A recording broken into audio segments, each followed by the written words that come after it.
Hola, buenas. Roberto Carrillo aquí. Continuamos con el estudio de Hebreos. Hoy vamos a meternos en el libro. Vamos a capítulo 1. Déjame poner mis transparencias aquí para que puedan ver la clase. Y como ya he mencionado, no hay nada como meternos a este nivel en un libro. Hay algo muy especial. Yo siempre decía en el pasado de que estudiar la Biblia es como si estás en la ciudad y sales en la noche, miras al cielo, puedes ver algunas estrellas, ¿no? No muchas en la ciudad, algunas, las más brillantes. Pero si tomas el tiempo para salir de la ciudad e ir al campo, y ahí puedes ver muchas estrellas, increíble, muchas más estrellas. Pero si también tomas tiempo para comprar ¿cómo se dice? Telescopo, esa máquina para ver las estrellas. Y si miras, así puedes ver muchas. Y si compras uno de un nivel más alto, como que son, bueno, los básicos cuestan como $100, los más profesionales cuestan como 2, 3 mil dólares. Y con ellos puedes ver millones y millones, puedes ver todos los planetas, puedes ver constelaciones, puedes ver mucho en el cielo.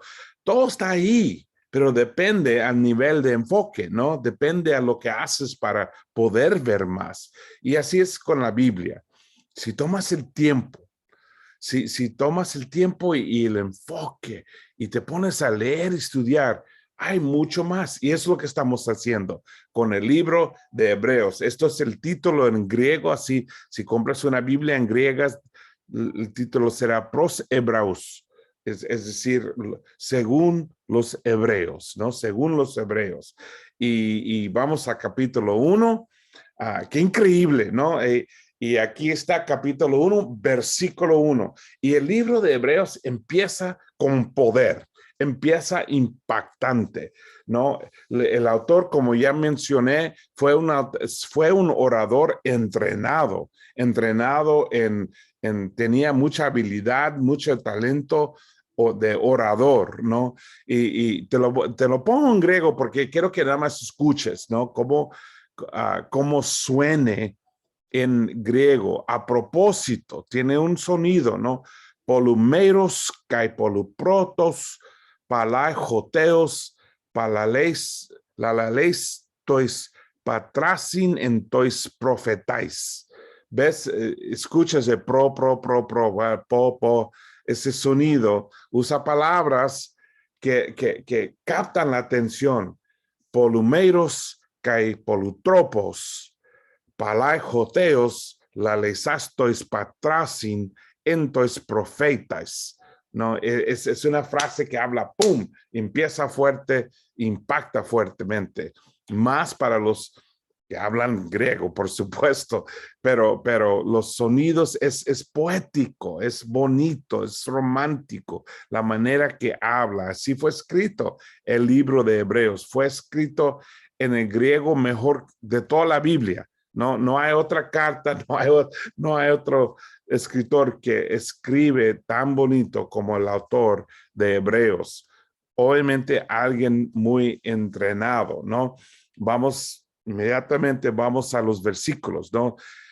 Acabo de leer versículo 1 que dice: Dios, habiendo hablado hace mucho tiempo, en muchas ocasiones y de muchas maneras a los padres por los profetas, en estos últimos días, nos ha hablado por su Hijo, a quien constituyó heredero de todas las cosas, por medio de quien hizo también el universo.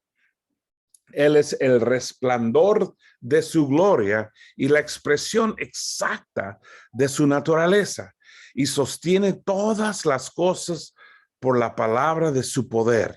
Después de llevar a cabo la purificación de los pecados, se sentó a la diestra de la majestad en las alturas, siendo mucho mejor que los ángeles, por cuanto ha heredado un nombre más excelente que ellos. Esas palabras de que yo mencioné de Cretón y Pulos y Badura, todas esas palabras aquí están. Aquí los podemos ver en los primeros 4 versículos, ¿no? Y obviamente todo el párrafo empezando se trata de Jesús. Aquí es, yo diría, uno de los versículos que nos dice más de quién es Jesús y cómo lo debemos ver y cómo debemos pensar de él y su puesto en el universo, su puesto en la creación y más que nada su puesto en mi vida, cómo yo debo pensar de él. Y así empieza fuertemente el libro de Hebreos con eso. Dios, habiendo hablado hace mucho tiempo, en muchas ocasiones, de muchas maneras, a los padres por los profetas, ¿no? Empieza comparando Jesús hoy hablando con los profetas del pasado, ¿no? Hay muchos profetas en el pasado, hay más que 88. Normalmente pensamos en los grandes, los primeros 4, Isaías, Jeremías, Ezequiel y Daniel, son los más conocidos y sus libros son bastante largos. Los otros, Oseas, Joel, Amós, Abdías, Jonás, Miquías, Nahum, Habacuc, Sofonías, Ageo, Zacarías y Malaquías, todos son los llaman los profetas menores, ¿no? Y no es porque hacían menos o que eran menos importantes, honestamente, solamente porque sus libros eran más pequeños que los de Isaías, Jeremías, Ezequiel y Daniel. Pero son los grandes profetas. Juan el Bautista está incluido en la lista de grandes profetas, pero hay muchos más realmente, hay muchos que fueron nombrados. Noé fue profeta, Abraham, Moisés, Elías y muchos, en total 88, es decir, muchos profetas. Y habla de que en el pasado así nos hablaba Dios, usaba profetas, ¿no? Cada profeta tenía un mensaje. Por ejemplo, Daniel habla del poder de Dios y que Dios es el Todopoderoso y Señor, aún amo de las naciones, ¿no? Eso es Daniel. Amós habla de la justicia de Dios. Amós habla de cómo Dios piensa y cuida a su pueblo y a toda la humanidad. Que cuando alguien sufre, Dios está ahí. Amós habla mucho de la justicia. Ageo habla del amor de Dios, ¿no? Ageo era el que tenía la esposa como prostituta y como Dios amaba a él, amaba a su pueblo como él amaba a su esposa, ¿no? A pesar de que ella traicionó su relación con su esposo, a pesar de como Israel traicionó a Dios, él los amaba y los quería. Y cada uno de ellos tiene su enfoque, tiene su mensaje. La comparación es como una orquesta, ¿no? Una orquesta, cada persona tiene su instrumento. Los que tienen flauta tienen su instrumento, tocan su flauta, hacen un sonido, hacen una música. Los con guitarras o aquí los citares o violenas o todos los instrumentos hacen un ruido, un sonido diferente. Cuando los pones todos juntos, wow, es increíble lo que sale, ¿no? Eso como poner todos los profetas. O aquí la idea que está presentando es que Jesús ahora es toda la orquesta, ¿no? Cuando Jesús habla es como cuando la música, todo sale de la orquesta completa. Jesús es la orquesta. Los profetas son los músicos, ¿no? Que están tocando. Pero Jesús es como el conductor, ¿no? Que dirige la orquesta y causa toda la música salir. Y esa voz de Dios hoy día. Y eso es importante entender cómo miran los judíos los tiempos. En el versículo 2 dice, en estos últimos días nos ha hablado por su Hijo, a quien constituyó heredero de todas las cosas por medio de quien hizo también el universo. Cada línea tiene mucho en en este primer párrafo, pero él menciona que en estos últimos días nos ha hablado por su Hijo. Hay que saber que los judíos, ellos vieron el tiempo en dos piezas o dos partes, el tiempo actual y los tiempos por venir. Y el centro era el día del Señor. El día del Señor era el centro del tiempo. Y iba a venir el día del Señor y establecer los tiempos por venir. Bueno, para los cristianos vimos y reconocimos que Jesús vino trayendo y Él les trajo el día del Señor. Entonces todo es antes de Cristo o después de Cristo. Después de Cristo, después de la llegada de Cristo, lo llamamos los últimos días. Cuando la Biblia habla de los últimos días, está hablando de todos los días después de la resurrección, después de la crucifixión, después del tiempo de la vida de Jesús. Entonces nosotros estamos en los últimos días hoy día y es un tiempo muy especial porque en este tiempo, los últimos días, podemos ser perdonados de todos los pecados. Tenemos la manera de ser perdonados. Antes de Cristo no había manera. Uno tenía que vivir una vida perfecta, una vida recta, ¿no? Y no haber caído en pecado. Pero en los últimos días estamos bajo la gracia del Señor.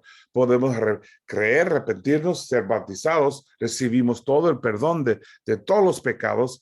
Y en todos los pecados que caemos en futuro podemos arrepentirnos y recibir perdón otra vez. Entonces los últimos días son muy especiales. Ahora los últimos días van a terminar un día. Cuando Jesús regresa,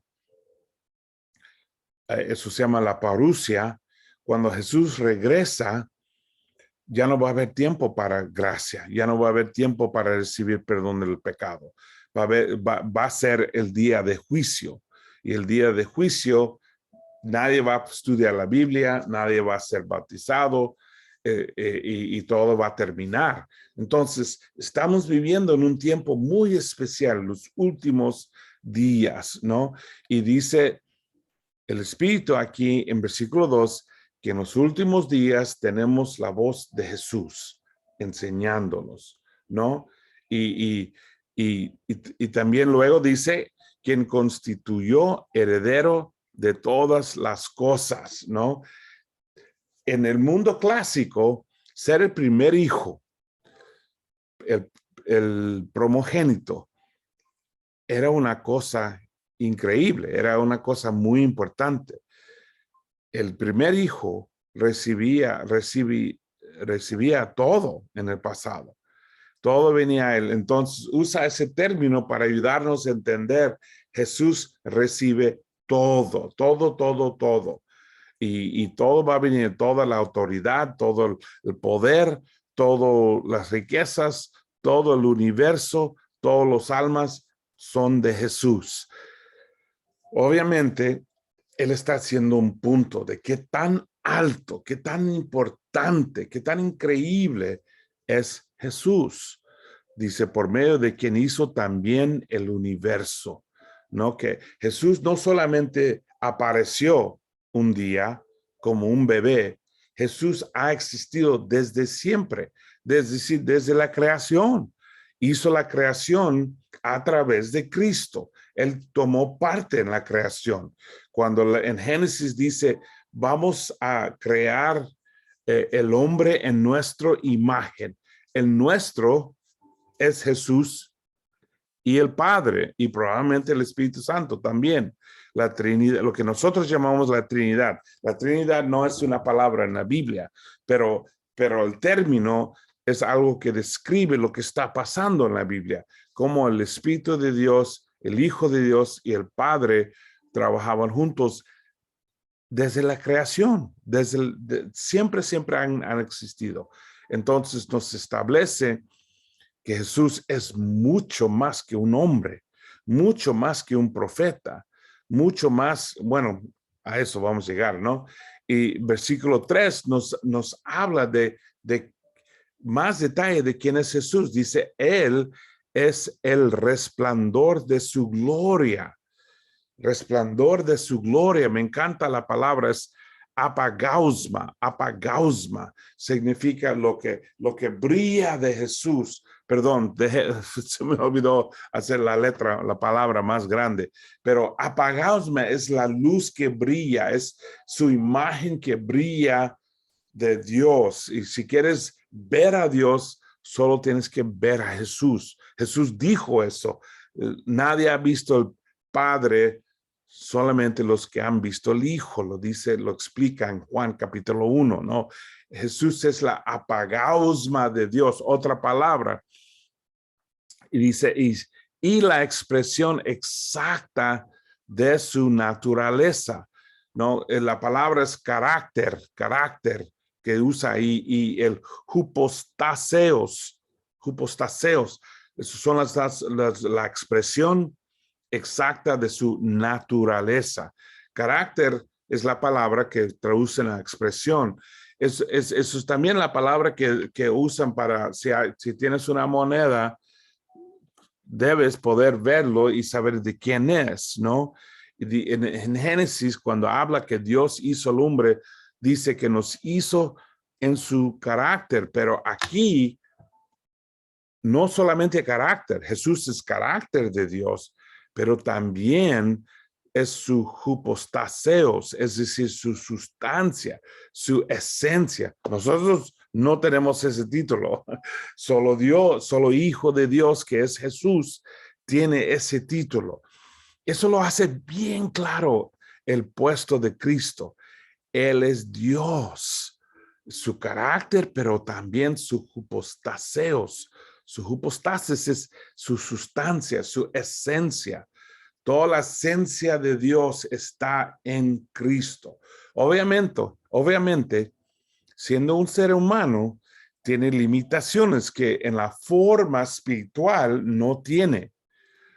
No tiene Dios ningún límite, Dios el Padre, pero Dios el Hijo, claro, está limitado. Y yo siempre lo explicaba así, mira, que si fuéramos al mar, aquí tengo una botella. Si yo fuera a llenar la botella con el agua del mar, yo tendría una botella de agua, ¿no? Si yo fuera a llevar un laboratorio móvil a la playa y hacer un examen del agua, ¿de qué consiste? Ok, yo podría ver que tiene esto. Si yo fuera a regresar a un laboratorio aquí en mi pueblo y examinar el agua en la botella, sería exactamente igual. Ahora, aunque son exactamente iguales, si yo fuera a tirar la botella de agua a mi cabeza, nada pasa. Me pongo mojado, ¿no? Mi cabello, mi ropa puede ponerse mojada, pero si alguien fuera a tirar el mar encima de mí, eso me mataría inmediatamente, porque es en una forma diferente, a pesar de que es lo mismo, exactamente. Muchos han usado símbolos, ¿no? Para la Trinidad, ¿no? Esa plantita que usa para San Patricio, o la fleur de lis de los franceses. Hay símbolos diferentes que usan para eso, pero lo importante entender aquí es que Jesús es la imagen de Dios, pero más que eso, nosotros también somos la imagen de Dios, pero Él es el hipostasis de Dios. Es decir, que Él tiene su sustancia y esencia, nosotros no. Y eso lo hace completamente diferente, distinto.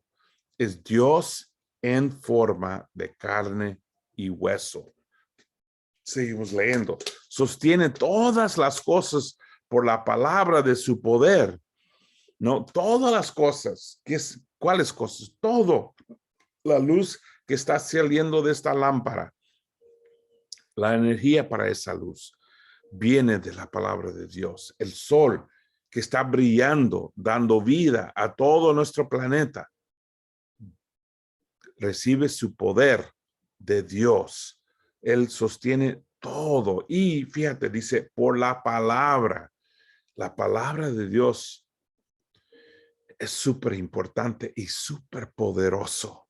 Solamente leyendo la Biblia te cambia. Memorizando la Biblia te cambia más. Aprendiendo a enfocarnos en la Biblia y poder recitar la palabra nos cambia, tiene vida y poder, ¿no? Puede transformarnos. Debemos leer la Biblia no solamente para información, sino para transformación. Pero tienes que creer en eso, tienes que entender. Por eso muchos discípulos hoy día están empezando a practicar lectio divina, porque están tomando el tiempo para leer cuidadosamente, meditar en su palabra y dejar que esa palabra te cambie. Toda la creación depende a su palabra. Y recuerda, Juan 1:1 dice que Jesús es la palabra de Dios, no es la palabra de Dios. Entonces, súper importante y nos explica mucho del puesto de Dios, de Cristo, perdón. Después de llevar a cabo otra cosa aquí, hablando del poder.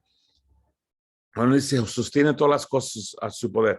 También es importante, yo creo, como líderes y servientes del Señor, hay una estatua en Nueva York, grande, grande, de Atlas. Esto es el rey clásico de los griegos, Atlas. Y él carga la tierra, todo el planeta, y puedes ver todos sus músculos que está empujando y tratando con toda la fuerza que puede. Pero unas 2 cuadras al lado de esa estatua hay una iglesia que tiene una estatua de Jesús como niño y ahí está parado con el globo ahí en su mano, sin esfuerzo, sin lucha, sin ansiedad o estrés o nada de eso, fácilmente cargando el mundo. Yo creo que es importante entender que Jesús fácilmente nos puede cuidar. Tiene el poder, tiene la habilidad. Yo creo que muchas veces vivimos más como Atlas, tratando de llevar toda la pesa de nuestra religión. Y Jesús nos invita a su yugo, a compartir la pesa, la presión, el estrés y dejar que Él cargue la mayoría, porque Él es todopoderoso y nosotros no. Y él dice, mi yugo es ligero y suave, pero a veces, yo creo que muchas veces los discípulos caminan todo cargados, estresados, cansados y con muy poca energía porque no están bien conectados a Cristo y no están compartiendo el yugo de Cristo. Eso es muy importante. Eso es otra clase. Tienes que tomar mis clases de espiritualidad cristiana, de formación espiritual. Hablamos más de eso. Pero continuamos con Hebreos 1. Después de llevar a cabo la purificación de los pecados, se sentó a la diestra de la majestad en alturas. Es increíble cómo el autor menciona la cosa más significante que ha pasado en el universo. Jesús nos purificó de nuestros pecados. Menciona, es como mencionarlo, no lo ponen como enfoque, pero menciona que Jesús no hizo sacrificio para el pueblo, no hizo sacrificio que es simbólico, hizo un sacrificio que de verdad nos limpia de todos nuestros pecados, nos causa ser perdonados de todos nuestros pecados. Y eso es increíble, eso es poderoso. Y que toda la esperanza que tenemos, y obviamente esta carta fue escrita a judíos, entendieron ellos, los judíos, muy bien el precio del sacrificio del sacerdote y también entendieron que no necesariamente perdonó todos sus pecados. Y a pesar de que el sacerdocio tenía que hacerlo cada día, constantemente, y en los días más altos de la religión sacrificaban muchas ovejas, y aún con todo eso no los limpió completamente de todo el pecado. Pero el sacrificio de Jesús nos dio el perdón, nos dio la gracia, nos purificó de todos nuestros pecados. El punto más importante para un ser humano, y nada más lo menciona, ¿no? Seguimos leyendo. Dice, se sentó a la diestra de la majestad en las alturas, ¿no? En un puesto que en los tiempos clásicos todo el mundo sabía que es un puesto importantísimo, ¿no? El que se sienta al lado del rey es el honrado, el bendecido, el que tiene todo, ¿no? Y Cristo está al lado de Dios, al lado derecha de Dios, la mano derecha de Dios, recibiendo todo lo que podemos recibir, todas las bendiciones de Dios, un puesto súper importante, ¿no? Y luego leemos en versículo 4, siendo mucho mejor que los ángeles, por cuanto ha heredado un nombre más excelente que ellos. Aquí nos termina el primer párrafo y nos introduce o presenta la idea con que va a continuar el resto del capítulo. Dice que es mucho mejor, ahí están las palabras polus, ¿no? Y Creton, están los dos enseñando que él es mucho más y mucho mejor que los ángeles. Los ángeles eran algo importante para los judíos. Y sabemos que en el primer siglo, los judíos de la diáspora, de que hablé la última vez, tenían muchas creencias en cuanto a los ángeles, ¿no? Y ellos tenían muchas ideas de que quiénes eran los ángeles, su puesto, y mucho de ello era mitología, pero también mezclada con la verdad, ¿no? Porque la verdad es que la Biblia no explica mucho de los ángeles, pero hay algunas cosas que sí son importantes y sabemos que son seres muy importantes en la creación y cómo funciona la creación. Tristemente, muchas de las enseñanzas fueron mezcladas con mitologías griegas y romanas. Aún el hecho de la forma que siempre pintan los ángeles es más griega que bíblica, pero está bien. Lo importante es entender que hay ángeles, ¿no? Y ángelos es la palabra en griego, o malach, que es la palabra en hebreo, y los de malach y los ángeles son básicamente mensajeros, los que hablan por Dios, los que llevan a cabo de Dios, la voluntad de Dios, perdón. Y vemos cómo los nombran o cómo los describen, los llaman, bueno, ángeles de Dios, son de Dios, mandados por Dios, hijos de los poderosos, los llama ejército celestial en Salmos 148, santos, vigilantes santos, gobernantes, seres celestiales. Y solamente estoy hablando de los buenos, ¿no? Porque hay ángeles que fueron con Satanás y esos los llamamos demonios, pero también son ángeles, son malach, son mensajeros, ángelos. No sabemos mucho de sus nombres. Hay 4 mencionados en la Biblia: Miguel, Mijael, se llama Miguel, nosotros decimos Gabriel, Lucifero, que era el ángel principal. Otro día, otra clase, nos metemos en eso. Hay mucho que podemos aprender de Lucifero. Su nombre significa el que carga la luz, el que lleva la luz. Y era el ángel principal, se cayó, se fue a todo lo malo, ¿no? Y luego lo llamaron el diabolos, el que tiene 2 lenguas, el mentiroso, el diabolos. Y Apolión, que Apolión era el ángel del abismo, lo menciona en Apocalipsis. Pero, en el libro de Enoch, que nosotros como cristianos no lo vemos como bíblico, no es un libro inspirado por el Espíritu Santo, pero sí es un libro antiguo. Ahí habla de los 9, ¿no? Habla de 9, Rafael, Uriel y varios otros ángeles principales que ayudaban a Dios. Creo que son arcángeles,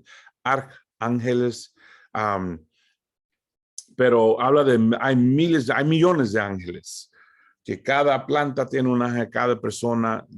Ahora, si eso es la verdad, no sabemos, porque no es un libro, creo que fue inspirado por el Espíritu Santo, pero hay mucho que podemos aprender en ese libro. Termina capítulo 1 con una cadena de inspiración. Dice que es un argumento, y aquí aprendemos mucho de prácticas hermenéuticas, ¿no?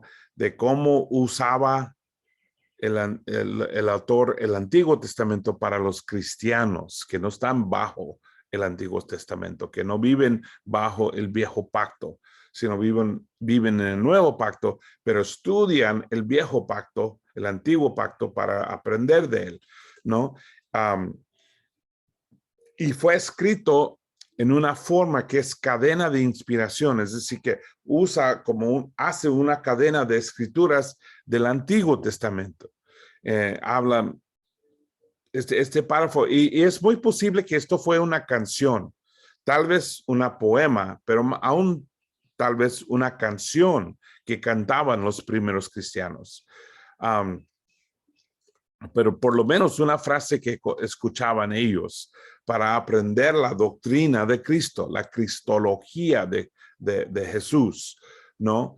Y empieza hablando de la relación con el Padre, usa Salmo 2:7, segundo Salmo 7:14, luego habla de su ministerio, usa Salmo 97:7 y Salmo 104:4, luego habla de su trascendencia eterna, usando Salmo 45, 6-7, Salmo 102, 25-27, y termina con su gran final, Salmo 10, ¿no? Hay una palabra ahí, primogénito, muy importante. Solo Jesús es el primogénito. Todos somos hijos de Dios en el sentido que somos su creación, pero solo hay uno que es su primogénito, el que vino de él, no, que nació de él, su primer nacimiento.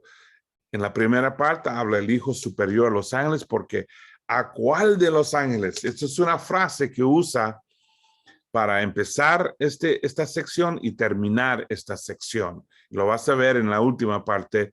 Eso fue una técnica, una estrategia, una política para los oradores, para decir a la gente que estoy empezando algo y estoy terminando algo, ¿no? Se llama inclusio en latín, inclusio. Dice, porque ¿a cuál de los ángeles dijo Dios jamás, hijo mío, eres tú? Yo te he engendrado hoy y otra vez, yo seré padre para él y él será mi hijo para mí. Y de nuevo, cuando trae el primogénito al mundo, dice, adórenle todos los ángeles de Dios. Ahora, tú sabes que es pecado para los ángeles adorar a alguien que no es Dios. Solo pueden adorar a Dios. Entonces, diciendo eso de Jesús, claramente lo está poniendo como igual de Dios, el Padre. Él es Dios en carne y hueso. Por eso lo pueden adorar. Lo hace clarísimo. Luego sigue diciendo, y de los ángeles dice, el que hace a sus ángeles espíritus y sus ministros llama de fuego. Esos son títulos de los ángeles, ¿no? Que la Biblia dice que en Enoc habla de que eran espíritus y llamas de fuegos, ¿no? Y por eso vienen las palabras querubín, no me recuerdo la segunda palabra, pero estos son conceptos del libro de Enoc. Pero el Hijo dice, tu trono, oh Dios, es por los siglos de los siglos. Hasta esto es muy importante entender, porque está hablando de Jesús y dice, tu trono, oh Dios, es por los siglos de los siglos. Aquí realmente está hablando de Jesús, pero lo llama Dios.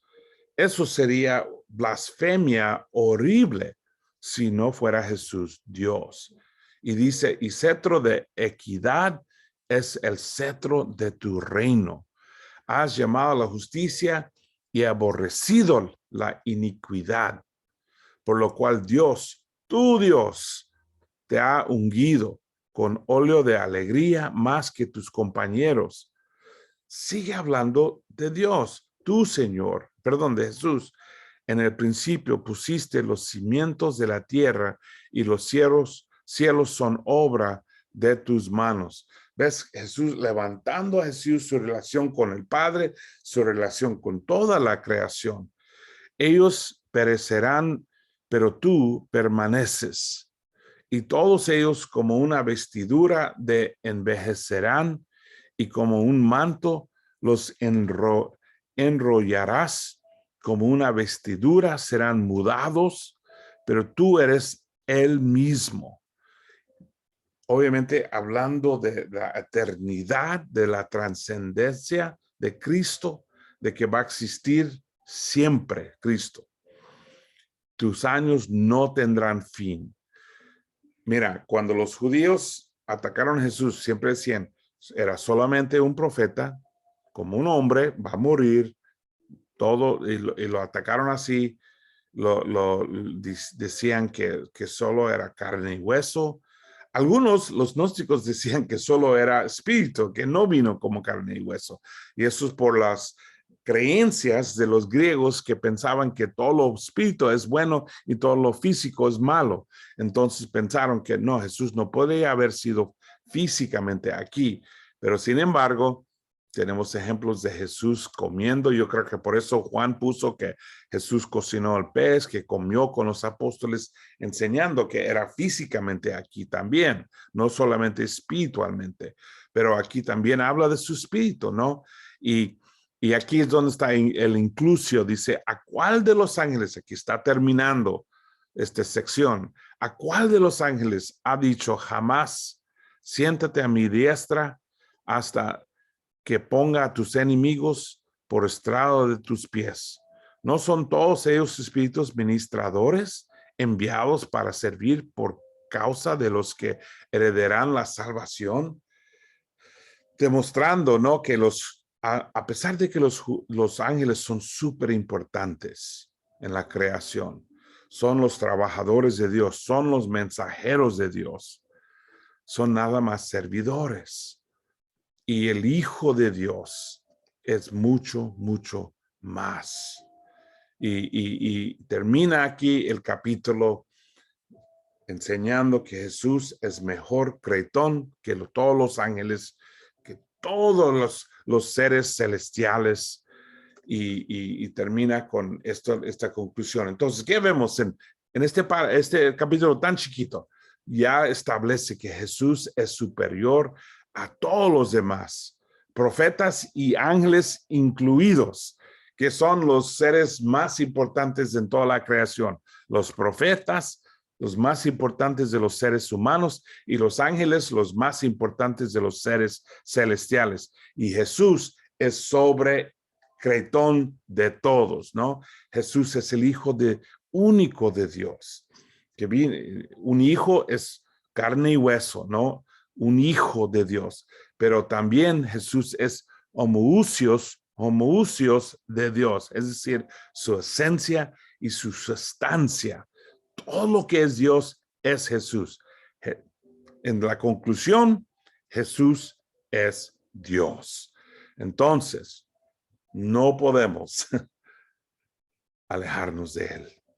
No podemos olvidarnos de ni una palabra que Él nos enseñó.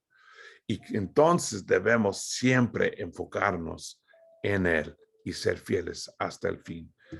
Y ahí empezamos el libro de Hebreos.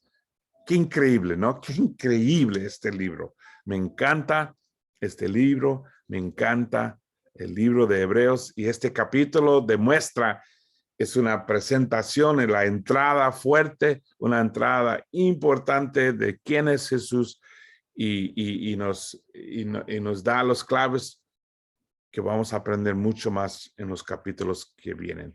Gracias, hermanos. Seguimos con la próxima clase. Mientras, buen camino.